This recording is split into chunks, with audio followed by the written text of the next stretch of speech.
지난주 아주 놀라운 소식이 우리에게 전해졌습니다. 우리 장로님도 기도해 주셨는데요.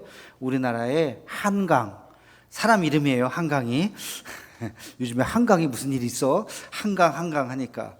한강이라는 작가가 노벨 문학상을 탔어요. 이거 엄청난 일이에요. 엄청난.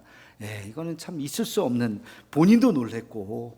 제가 보니까 후보를 절대 발표하지 않습니다. 노벨 문학, 노벨 모든 상은. 그래서 어느 사이트에 전 세계의 작가, 유명한 작가, 아마 요쯤이면 이 사람 탈 것 같은데 후보 20명을 이름을 쫙 올려놨는데 거기에 한강은 없었어요. 그 정도로 깜짝 발표였다고 합니다. 아시아 여자로선 최초의 상을 받은 노벨 문학상. 참 한국인으로서 대단히 자부심이 있고, 드디어 우리는 노벨 문학상을 번역본이 아니라 원서로 읽을 수 있는 그런 나라가 되었습니다. K-컬처의 아주 어떻게 보면 완결편이 아닐까 싶을 정도로 K-문학이 이제 전 세계로 이제 퍼져나가고 있어요. 지난 한글날에 보니까 제2 외국어로 한글을 배우는 나라들이 굉장히 많아졌다는, 제가 기분 좋은 뉴스를 듣고 야, 그렇겠구나. 근데 이번에 노벨 문학상까지 탔으니 우리나라의 위상이 더 높아졌을 거라고 생각이 됩니다. 작품은 채식주의자라고 하는 작품이에요. 이 작품은요 2007년도에, 그러니까 계산해 보면 이분이 1970년생이에요. 굉장히 젊은 분이죠. 그러니까 40도 되기 전에 쓴 책인 것 같아요. 2007년도 작품인데 제2의 노벨상이라고 부르는 맨 부커상, 요즘엔 부커상이라고 이야기하는데, 이 부커상을 2016년도에 수상을 한 작품입니다. 그래서 굉장히 사람들이 그때 주목을 했어요. 와, 야, 이게 제2의 노벨상이라고 이야기하는 이 상을 받을 정도로, 그래서 사람들이 많이 그때 또 주목을 한번 했었어요. 그로부터 몇 년이 지났냐요? 8년이 지난 올해 노벨 문학상을 타게 되었습니다. 노벨상 선정위원회가 이 작품을 선정한 이유를 이렇게 적었더라고요. 역사적 트라우마에 맞서고 인간 삶의 연약함을 드러낸 강렬한 시적 산문이다. 이분이 원래 시인으로 등단을 하셨어요. 그래서 그 문장을 읽어보면 굉장히 압축적이고 많은 것들을 함의하는 단어들이, 묘사들이, 기가 막힌 묘사들이 있어요. 읽어보신 분들이 혹시 있을지 모르겠지만 스토리는 어떻게 보면 간단해요. 한 여인이 어느 날 채식을 선언해요. 나 이제부터 고기 안 먹을래, 전혀 안 먹을래. 채식주의를 선언하면서 나타나는 여러 가지 저항들. 또 집에서 고기 좋아하는 사람들이 가만히 있겠습니까? 남편부터 시작해가지고 뭐 하는 짓이냐 하면서 일어나는 여러 가지 일들. 네, 이 노벨상 선정위원회에서 이런 이야기를 해요. 인간의 자유에 대한 갈망, 또 인간의 욕망, 그리고 인간의 폭력성, 사회 규범에 대한 억압, 이런 것들이 그 안에 다 녹아져 있다는 거예요. 근데 이 부커상을 받고 나서 와, 이게 이 정도의 소설이었어 하고서 많은 사람들이 이제 청소년 권장 도서로 이제 막 하려고 했는데, 몇몇 이제 학교에서는 이거 읽어보니까 이거 애들이 읽으면 안 되는 내용들이 있네. 그러면서 어느 때는 또 이거 책을 빼라, 이런 논란이 좀 있었던 책입니다. 그래서 저도 궁금해가지고 이 책을 사서 봐야 되겠다. 근데 매장 가서 사려고 보니까 지금 다 팔렸다 그러잖아요. 그래서 요즘에는 또 이북이 있습니다. 간단하게 클릭 몇 번이면 바로 쫙 다운받아서 이북을 다운받아서 제가 봤어요. 그리고 나서 이 책에 대한 평가를 다 읽고서 보기 시작했어요. 그러니까 수학 문제에서 답을 보고 해설집을 다 본 다음에 그 문제를 푸니까 굉장히 쉽게 풀리죠. 그런 느낌이었어요. 해설집을 다 보고 이 책이 이래이래해서 상을 받게 된 이유들을 보고 나서 이 소설을 읽으니까 굉장히 이해가 좀 많이 되고 쉽더라고요. 인간의 삶에 대한 억압, 폭력성, 그리고 인간의 욕망, 이런 굉장히 어두운 소설이에요. 해피엔딩이 아니에요. 감동이 있고 눈물 나고 행복해지는 소설이 아니라, 이 책이 어떻게 선정이 됐지? 갸우뚱거리는 그런 인간의 참 어두운 면을 적나라하게 보여주는 그런 충격과 안타까움이 있는 그런 책이에요. 근데 가만히 생각해 보니까 이게 우리나라 스토리거든요. 우리나라의 배경, 한국인들만 이해할 수 있는, 야, 이거 외국 사람들이 이걸 읽으면서 이 한국의 이 문화를 이해할까 하는 부분들이 곳곳에 나와요. 근데 이 노벨상을 아무나 줬겠습니까? 노벨 문화, 전 세계의 사람들이 이 책을 한 번씩 읽어보세요 라는 그런 아마 의미일 텐데, 한국의 굉장히 우울한 이런 현실이 한국만의 상황이 아니라 전 세계 사람들이 이것을 공감할 수 있는 굉장히 힘들고 암울한 시대를 지금 우리가 이 시대를 살아가고 있구나. 그러니까 이게 노벨문학상까지 올라가서 수상을 하지 하는 생각을 갖게 되니까 참 마음 한구석이 많이 무거웠습니다. 이 시대는 아픔의 시대요, 고통의 시대요, 불통의 시대요, 억압의 시대요, 폭력이 난무하는 시대요, 음란의 시대라고 하는 것을 이 소설은 보여주고 있어요. 한강 작가는 축하 인터뷰도 거부했죠. 그 아버지가 유명한 작가시죠. 그분이 대신 이야기했잖아요. 지금도 지구 한복판, 지구 한켠에서는 전쟁이 일어나고 수많은 사람들이 죽어가고 있는 이때에 나의 축하를 기뻐할 수만은 없다라는 메시지를 하면서 모든 인터뷰를 지금 다 거부하고 있습니다. 저는 여기까지 이 책을 이렇게 보면서 다시 하나님의 말씀을 봤어요. 하나님의 말씀, 우리 그리스도인들은 모든 문제의 출발과 모든 문제의 마지막이 하나님의 말씀이 되어야 할 줄로 믿습니다. 그래서 하나님의 말씀을 보면서 이것을 우리는 어떻게 생각해야 되나. 제가 오늘 말씀을 준비하면서 오늘 본문 말씀을 읽으면서 그렇지, 성경은 이야기지 한 단어에 주목했습니다. 그것이 뭐냐면 바로 13절입니다. 우리 함께 같이 13절 말씀을 함께 읽겠습니다. 시작. 소망의 하나님이 모든 기쁨과 평강을 믿음 안에서 너희에게 충만하게 하사 성령의 능력으로 소망이 넘치게 하시기를 원하노라. 아멘. 제가 주목한 단어는 뭐였을까요? 소망의 소망. 소망의 하나님이, 이 13절은요 굉장히 중요한 말씀입니다. 이게 참 이렇게 번역이 좀 어렵게 번역이 되어 있긴 하지만 이런 이야기에 소망의 하나님이 여러분 마음속에 기쁨과 평강을 주시기를 원합니다. 믿음 안에서 여러분이 기쁨과 평강이 충만하기를 원합니다. 그 성령의 능력으로 여러분들이 다시 소망을 갖게 되기를 원합니다 라는 축복의 메시지가 바로 이 말씀이에요. 여러분, 지금 바울이 소망을 말할 수 있는 상황이 아니에요. 그럼 배경에 대해서 잘 아시죠? 로마서를 쓰게 된 이 바울 시대의 이 배경은 기독교인들이 엄청난 핍박을 받는 시대예요. 사람들이 잡아서 그냥 옥에 갇히고 죽임을 당하고, 뭐 바울도 마지막엔 그렇게 죽었죠. 목이 잘려서 죽였습니다. 끔찍한 고문으로 죽는 그런 시대, 복음을 전하기는커녕 내가 그리스도인이라고 하는 것을 드러내기도 쉽지 않은 이런 시대에 바울은 이야기하고 있습니다. 여러분, 소망의 하나님이 당신들과 함께 하실 것입니다. 그러면 여러분 마음속에 기쁨이 있고 평강이 있을 것입니다 라고 지금 바울이 이야기하고 있어요. 인생은요, 무엇을 바라보는가 하는 데 달려 있습니다. 문제만 바라보면 문제만 보여요. 한숨만 나와요. 이거 어떡하지? 큰일 났는데 어떡하나. 문제만 바라보면 해답이 없어요. 그러나 문제를 주신 그 하나님, 문제 너머에 계신 그 하나님, 문제를 해결할 수 있는 그 하나님을 우리가 바라볼 때 넉넉하게 이길 수 있는 줄로 믿습니다. 여러분, 이것이 신앙 아닙니까?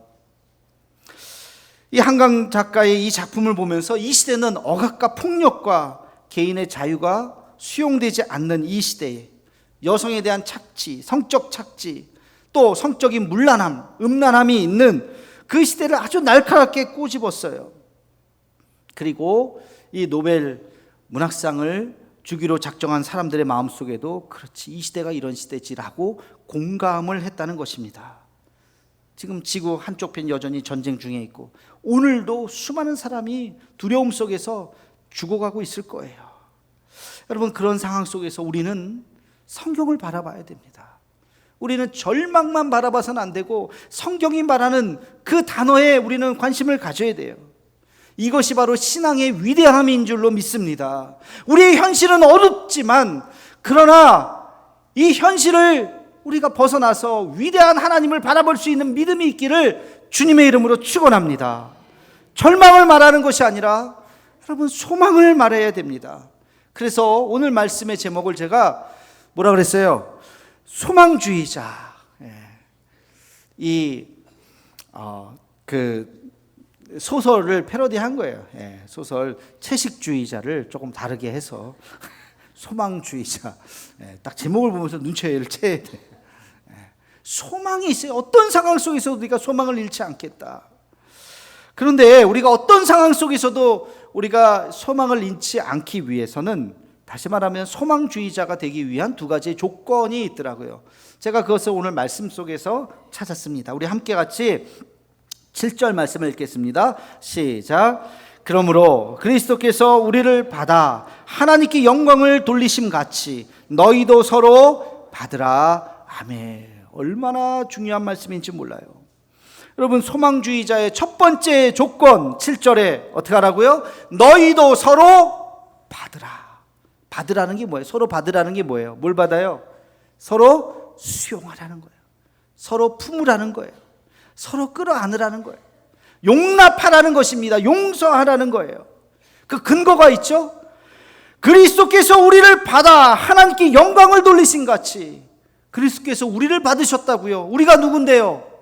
잘났어요? 똑똑해요? 하나님이 여러분 받으실만 합니까? 아니잖아요. 우리 죄인이에요. 받을 수 없어요. 부끄러운 죄인이 하나님 앞에 설 수 없는 죄인이에요. 여러분 탕자가 어떻게 아버지 앞에 설 수 있습니까? 호랑망탕한 그 못된 자식이 어떻게 아버지 앞에 설 수 있어요? 그런데 아버지가 그냥 안아주신 거죠. 여러분 그 심정으로 우리가 하나님 앞에 나갔잖아요. 하나님이 우리를 받으심같이 너희도 서로 받으라는 거예요. 서로 손가락질 하지 말라는 거예요.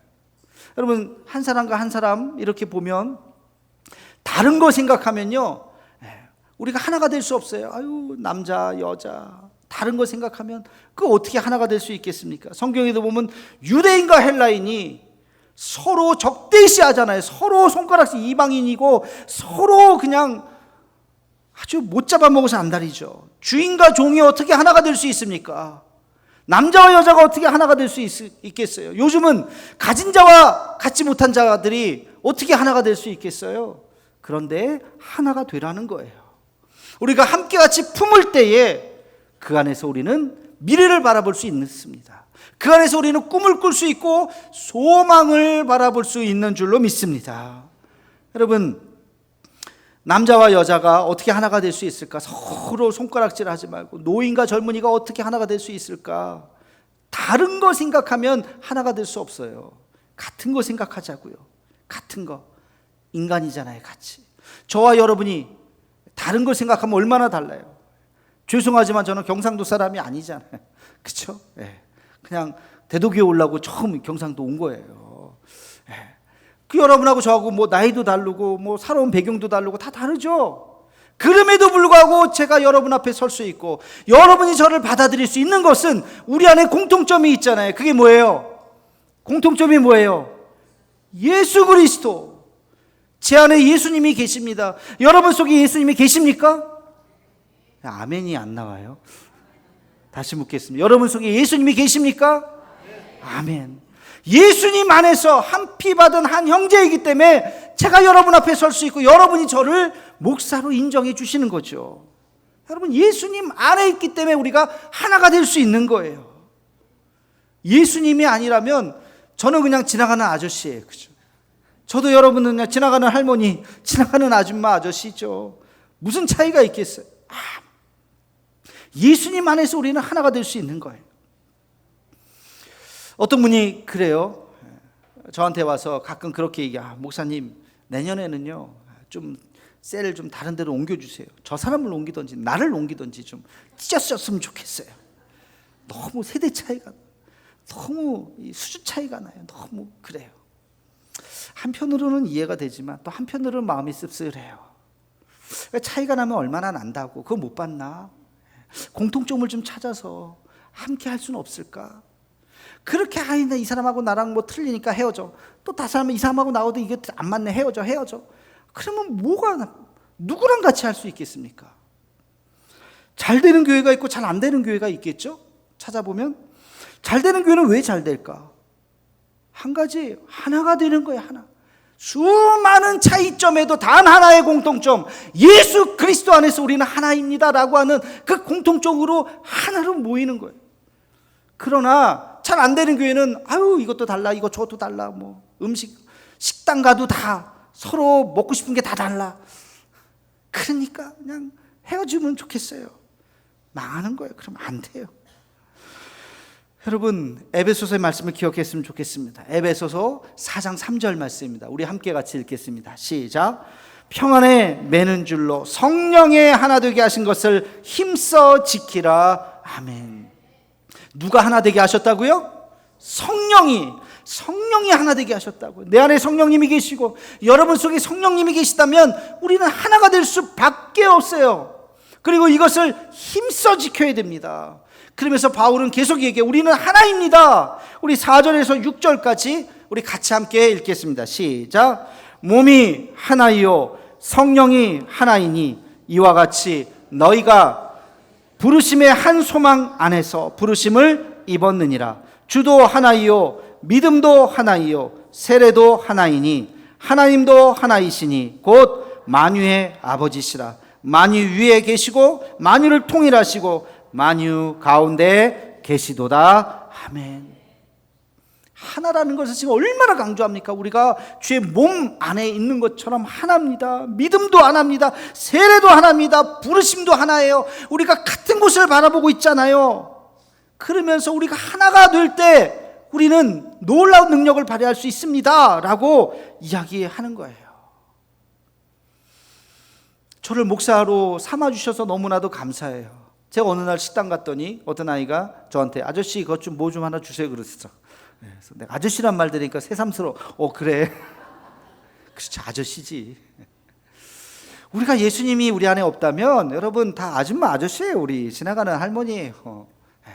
예수님 안에 있다고 하는 거, 예수님 안에서 우리가 한 형제라고 하는 거, 이것이 모든 차이점을 다 이길 만큼 예수님 안에서 하나가 되어야 할 줄로 믿습니다.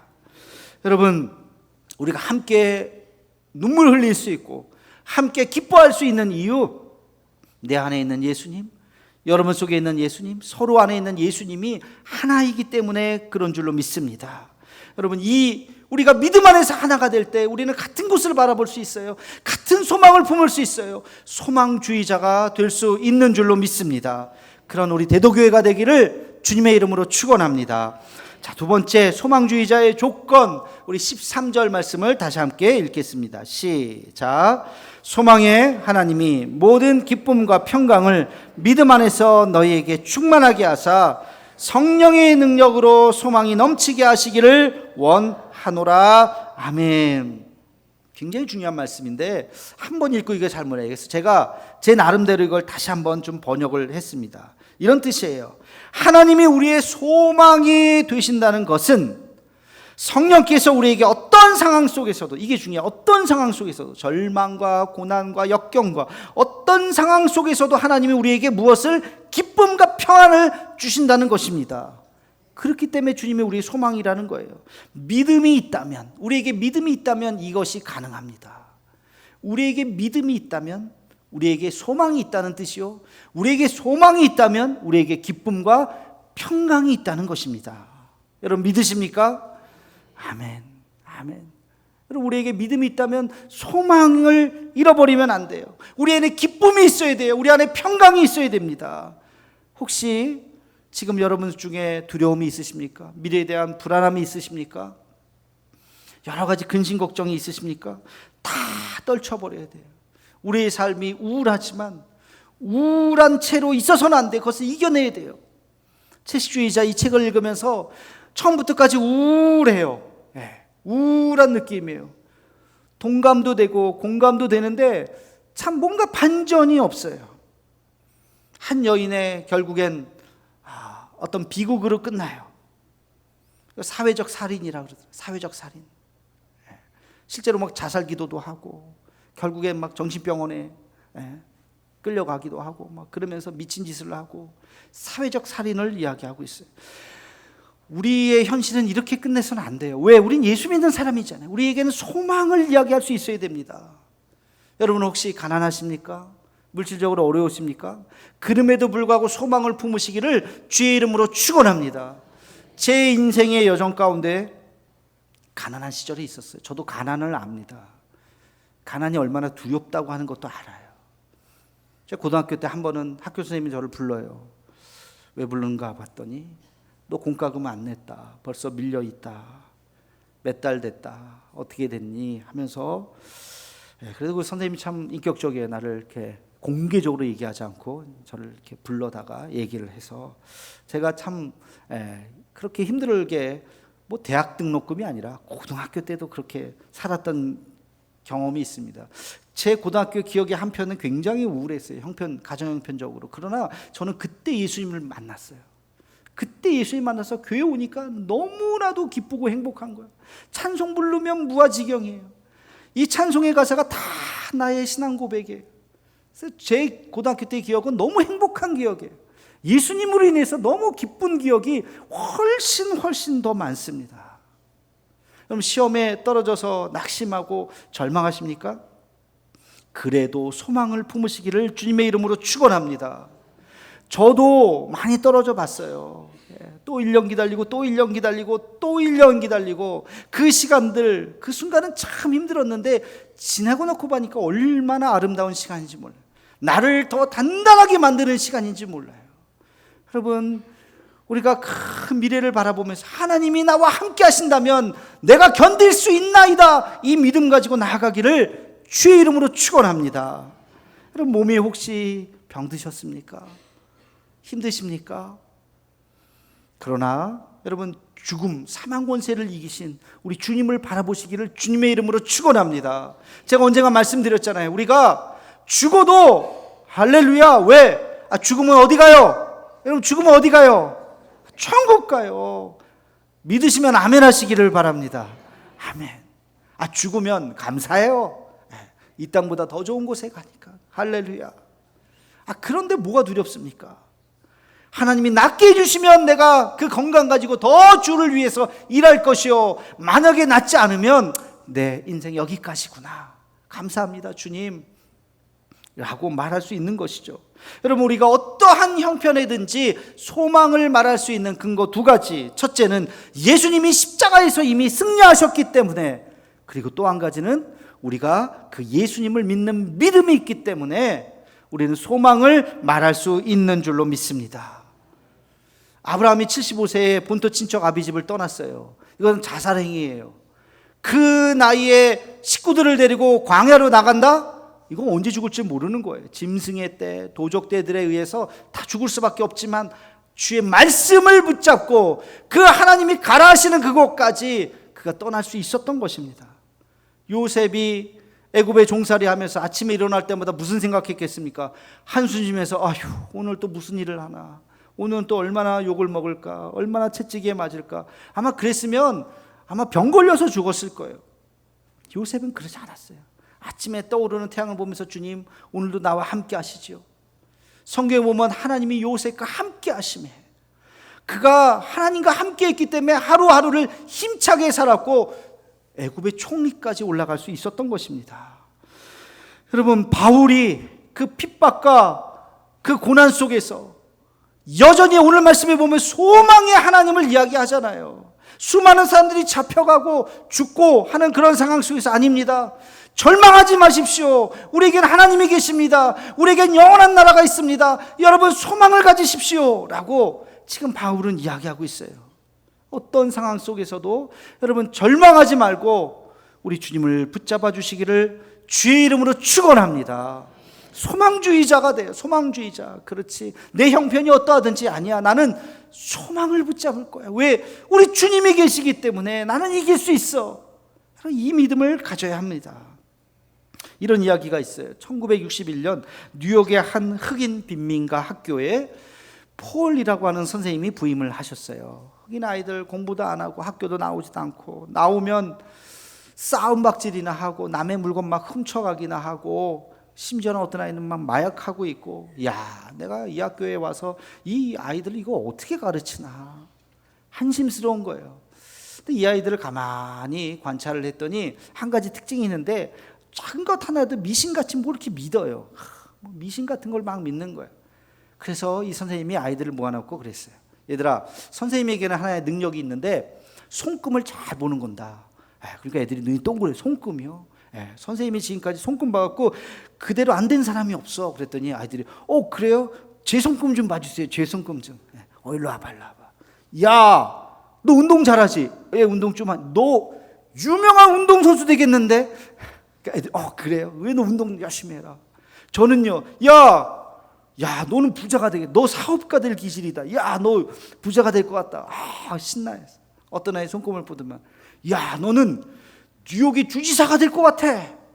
진짜 그래, 손금에 써있어. 너 뉴욕의 주지사야. 제가 흑인인데 아니야. 너 보니까 손금 보니까 뉴욕의 주지사야. 그 아이가 학교를 빠지지 않는 거예요. 그 다음부터 나와서 수업 열심히, 공부도 열심히 하는 거예요. 여러분, 그 사람이 누구냐? 그 사람이 역사상 최초의 흑인 뉴욕 주지사인 로저 롤스라고 하는 사람이에요. 로저 롤스가 흑인으로서 처음에 뉴욕 주지사가 될 때 사람들이 다 그 사람의 당신은 흑인이고 굉장히 할렘과 빈민가에서 자랐는데 어떻게 여기까지 올 수 있었습니까? 그랬더니 그가 이런 말을 했어요. 여러분, 꿈을 갖는데 돈이 들지 않습니다. 혹시 그것이 거짓으로 시작됐다 할지라도 나는 확신을 가졌어요. 꿈을 가졌어요. 소망을 가졌어요.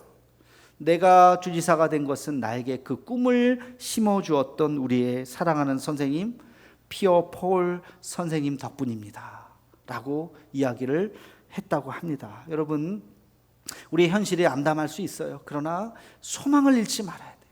그 소망을 갖는다면 하나님께서 언젠간 이루어 주실 줄로 믿습니다. 소망의 하나님이 우리와 함께 하실 것입니다. 우리 서로 용납하고 품어주고 우리가 함께 손에 손을 맞잡을 때 하나님께서 우리에게 꿈을 주십니다. 그 꿈을 우리는 이루어갈 수 있습니다. 그리고 우리의 삶이 어둡고 힘든다 할지라도 거기에 머물지 말고 다시 눈을 들어 십자가에 달리신 주님을 바라보면서 이겨나갈 수 있는 우리 모두가 되기를 주의 이름으로 축원합니다. 기도하겠습니다. 사랑의 하나님, 우리에게 예수님 안에서 소망을 주심을 감사합니다. 우리의 삶이 힘겹고 어려울지라도 소망을 잃어버리지 않게 하여 주시옵소서. 천국에 대한 소망, 또 하나님께서 우리의 삶을 인도해 주신다고 하는 그 믿음과 소망으로 날마다 주와 동행하는 우리의 삶이 되게 하여 주옵소서. 예수님의 이름으로 기도하옵나이다. 아멘.